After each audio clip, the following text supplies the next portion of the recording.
Maayong adlaw sa atong tanan. Ako si Landy Jane Jesus, uban ang akong mga kagrupo, ug karon dad-on nato ang usa ka hilisgutan nga importante dili lang sa dagat pero para usab sa tao ug sa tibuok kalibutan, ang coral reef o bahura.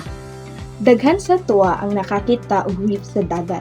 Kanabi taong makita nato pag mag-snorkel ta. Murag bato pero hayag kaayo ug daghan kaayong isda nagtapok. Apan ang pangutana, unsa jud di ay ang coral reef? Ang coral reef mao ang usa ka komunidad sa libo-libo ka gamay nga hayop nga ginatawag na coral polyps. Ang matag polyps murag mga jellyfish nga nagtapok ug naguban ug magproduce sila og calcium carbonate, mao nang mura sila og bato.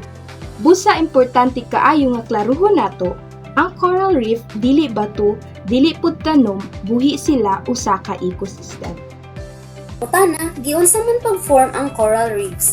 Ang proseso sa pagbuo sa coral reefs hinay kaayo, mas hinay pa kaysa sa pagtubo sa kahoy.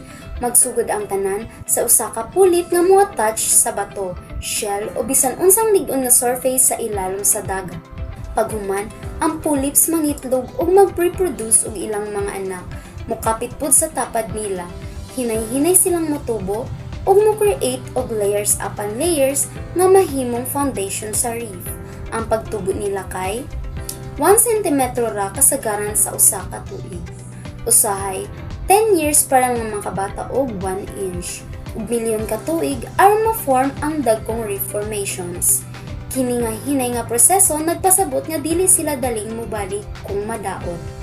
Ang coral reefs mabuhi lang sa init nga tubig, klaro, dili hugaw ug nay igong kahayag gikan sa adlaw. Busa daghan kaayo tag coral reefs diri sa Pilipinas kay tropical country ta. Karon, atong hisgutan ang mga gamit o kapuslanan sa coral reefs. Number 1, source of food.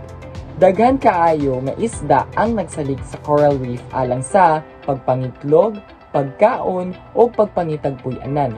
Apil na ani ang mga lapu-lapo, danggit, talakitok, mulmul ug uban pang mga isda nga makita nato sa merkado. Daghang pamilya sa baybayon ang nabuhi tungod aning pagpangisda ug ang mga isda nabuhi pod tungod sa coral reefs. Number 2, coastal protection. Ang coral reef moabsorb sa kusog nga bawd, muhinay sa epekto sa bagyo ug muhunong sa coastal erosion. Kung walay reefs, dali kaayo na ma-wash out ang mga balas ug bas-on ang baybayon. Third, tourism and recreation. Dako kay silag tabang sa tourisms, scuba diving, snorkeling tours, mga resort, boat operations, and tour guides. Millions of pesos ang ginagastos sa mga turista tungod sa kaanyag sa coral reef. Ating tan-awon ang masalum nga importansya sa coral reef. Una, ang biodiversity hotspot. Bisan gamay ra sila og area na sa 0.2% sa seaweeds, 25% sa tanang marine life nagasalig sa reef. Makita dinhi ang 4,000 species sa isda, 800 species sa hard corals ug libo-libo ka crustaceans of mollusks. Pangkaduha, hinungdan sa balanced ecosystem. Kumawad ang og coral reef, mga wala ang ilang habitat, maubos ang fish population, maapektuhan ang pagkaon sa tao, ug musaka ang presyo sa isda.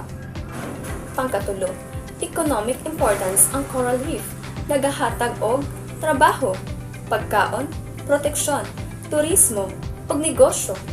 Ang Pilipinas na ay 1 billion ang estimated value sa coral reef related economy.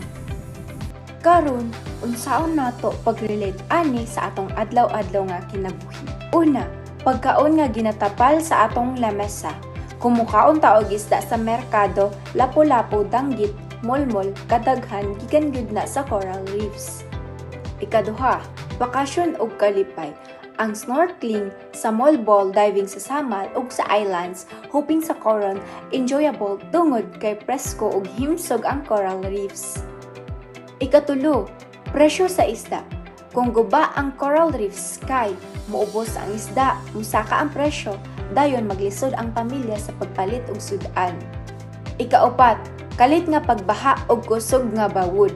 Kung walay coral reefs, diretsong moigo ang bawod sa baybayon ug dali ang erosion, delikado ang mga balay, mas grabe ang epekto sa bagyo. Busa, ato gid silang ampingan ug protektahan kay ang coral reefs dili lang pangdagat, pang kinabuhi natong tanan.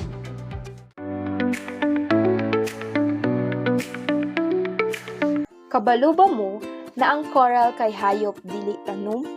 Bisan pagmurag tanom ang coral kay dili sila mulihok ug nagtapok ra sa usa ka lugar. Hayop gyud ni sila. Gikatibawa sila sa libo-libong kagamay nga polyps nga murag gamay nga jellyfish.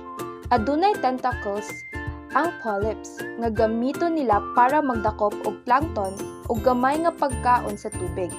Wala sila'y abilidad sama sa tanom nga maghimo og pagkaon pinaagi sa kahayag. Nagsalig sila sa algae nga ginatawag og zooxanthellae. Para sa ilang enerhiya, mao ni ang nagpaklaro nga ang coral kay hayop ug dili tanom. Kabalo ba mo na mas karaan pa ang coral reefs kaysa sa dinosaurs? Ang coral reefs nagsugod pagtubo kapin 500 to 200 million katuig na ang milabay.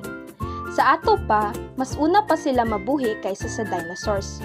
Nakasurvive sila sa dagkong klima nga pagbago, pagtaas ug pag-ubos sa sea level ug dagko nga natural disasters. Bisan usa ka dagko nga kausaban sa kalibutan, nagpabilin sila. Karon, mas dagko ang panganib tungod sa pollution ng climate change. Kabalo ba ka nga ang coral mohayog sa ilalim sa UV light? Na sila'y fluorescent protein nga mohatag og nayon nga kahayag kung maigo sa UV light. Makita nimo nga mura sila glow in the dark sa ilalim sa dagat. Dili lang ni pampahimsog pero mutabang pud sa coral nga magprotekta batok sa init ug sa stress. Kabalo ba ka nga ang pinakadakong buhing istruktura sa kalibutan kay usa ka coral reef? Ang Great Barrier Reef mao ang pinakadakong buhing istruktura gihimo kini sa trilyones ka pulip nga nagtapok ug nagtubo og dagko kaayong reef. Makita kini gikan sa outer space ug dako kaayo ang papel sa pagpanalipod sa baybayon ug pag-atiman sa daghang marine species. Pangkaunom, ang coral na best friend ng algae nga zooxanthellae. Nagpuyo ang algae sulod sa coral ug mohimo og pagkaon gamit ang sunlight. Ang coral mohatag og puyanan ug proteksyon tungod ani mabuhi silang duha. Kung mawala ang algae, masakitan ug mapalong ang coral. Coral reefs makatabang sa medisina. Daghang organisms sa reef gigamit sa siyensya aron paghimo og tambal para sa cancer, HIV, arthritis ug bacterial infections. Ang ilang unique chemicals makatabang sa research ug drug development. Ang Pilipinas kay sentro sa marine biodiversity. Ang Pilipinas apil sa Coral Triangle. Maoy na ay pinakadaghan nga coral species sa tibuok kalibutan. Nagtigom kini og 76% sa tanang coral species. Nagpasabot kini nga dako ang responsibilidad sa Pilipinas sa pagpanalipod sa dagat. Coral na ay kaaway. The crown of thorns starfish. Kining starfish mukaon og coral tissue. Kung mudaghan sila, makadestroy sila og dakong areas sa reef. Makakaon sila og 13 square meters nga coral kada tuig. Mao nga delikado ang outbreak ani. Kung nga ang coral mo bleach kung stress, kung init ang tubig, hugaw o grabe ang pollution, ipagawas sa coral ang algae nga partner nila.